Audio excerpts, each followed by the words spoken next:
Orang yang pro Megawati itu begitu mendewakan Soekarno, seakan-akan Indonesia itu dimulai dari Bung Karno, sampai ada HAM Soekarnoisme. Bahwa Indonesia itu seakan-akan dimulai dari Soekarno. Memang deklarator kemerdekaan Indonesia itu Soekarno. Tapi umat Islam atau partai-partai Islam itu tidak kecil hati.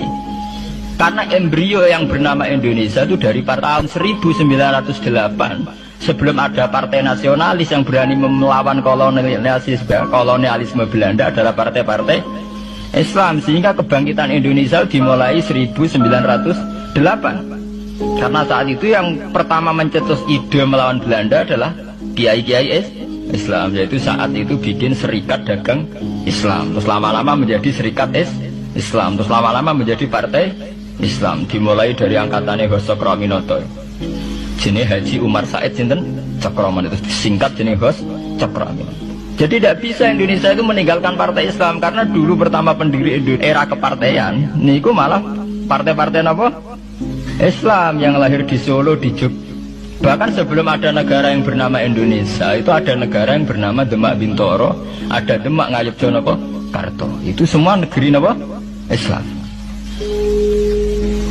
Ya paham. Sehingga secara kesejarahan kita tidak kalah sama tuanya Soekarnoisme atau partai dan sampai kan kita ini kan kayak dini nabubukkan seakan-akan Indonesia itu dimulai dari Soekarno, sehingga nak wani Pak Karno itu koyok-koyok itu kita anti Indonesia. Ya kita tidak mungkin nggak menghormati Soekarno, beliau sebagai pahlawan besar kita hormati ya, tapi ya kebesaran Pak Karno demi bangsa Indonesia jangan kemudian direduksi, disederhanakan hanya melewati partai. Ya itu kan namanya pekerdian. Tentu Pak Karno bikin negara ini ya untuk semua bangsa, bukan untuk PDIP saja, bukan untuk partai-partai marhainisme saja, juga bukan untuk partai-partai yang berpaham Soekarnoisme saja. Ya sama, tapi kita juga adil, sebagai kiai juga adil. Hos Cokroaminoto bikin partai Islam adalah untuk mengusir Belanda dari bumi Indonesia, yang nantinya juga untuk kepentingan semua bangsa Indonesia, tidak hanya yang Islam saja. Ya kita adil, sama-sama adil. Saat nasionalisme ya tidak mengurangi keagamaan, saat keagamaan tidak mengurangi nasionalis. Tapi itu tadi kemudian ini dikerdilkan secara politik. Di sawangannya nak wis duwete Pak Hasim Mbak Mega nasionalis religius itu sudah ditren. Agar duet senengane pasangan nasionalis sampai religius. Apa nak nasionalis terus wajib sholat? Apa nak religius terus gak wajib nasional? Sebetulnya itu kan apa kena orang Indonesia itu wajib sholat hanya karena atas nama nasionalis? Apa nak gue kiai itu wajib bayar pajak? Itu kan pengkerdilan, proses pembohongan ya. Pembohongan secara publik.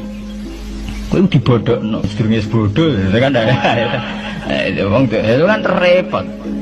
Namanya sedurunge bodoh dibodokno kenapa? Nurut. Makanya kalau seneng ya, kayak kemarin Hari Kebangkitan Nasional itu seneng kalau diungkap terus di TV bahwa kebangkitan Indonesia dimulai dari 1908. Pentingnya bahwa orang-orang yang sok Soekarnoisme biar tidak mereduksi Pak Karno hanya milik mereka sendiri, karena bangsa ini berdiri semenjak 1908. Dimulai dari gerakan Budi Utomo sampai Hos Cokroaminoto sampai macam-macam ya, serikat-serikat Islam. Tapi ini terungkap sausé tukaran. Jadi sebetulnya Presiden Gus Dur jadi presiden biasa karena Basim Asari berjuang sebelum tahun 45. Megawati biasa. Ya karena beliau berjuang lewat bapaknya, ya sama semuanya sah. Pak SBY juga sah. Karena keluarga militer. Apa meneh dekne mantune Sarwoedi sing ra roh sapa? Perjuangannya mertuane. Gak iso adol bapak ya adol mertuane. Pokoke sing dikena didol pokoke. Tapi artinya sama, kita secara sejarah itu sama. Kita sebagai santri juga tidak kalah sejarah. Karena berdirinya nasional udah lewat para kiai. Itu takokno sejarawan manapun, kayak profesor siapa di UI, siapa saja profesor sejarah bilang bahwa awal kebangkitan Indonesia itu dari partai-partai Islam. Bahkan versi orang nasionalis sekalipun tuh bilang, karena Islam adalah satu agama yang paling sensitif terhadap penjajahan. Karena Islam melahirkan satu paham jihad, bahwa ketika ada kolonial Belanda, wong Islam terinspirasi harus jihad. Sehingga lahir partai-partai Islam. Dulu yang dilawan itu perdagangan. Ini kalau cerita sejarah, santri-santri sadar.